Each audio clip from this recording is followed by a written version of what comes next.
And my last question for you today is what's it like to be a woman in data science? One thing I found with data science is that there's actually more representation of women than in other engineering professions. And I truly believe, if I can be so bold to say this, women tend to have a lot of empathy, and empathy is important for the role, not just for the end users, but also you need to collaborate with your cross functional partners and really come to a decision with them.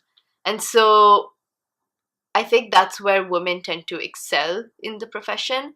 However, another part of data science is evangelizing your findings and really advocating for your work.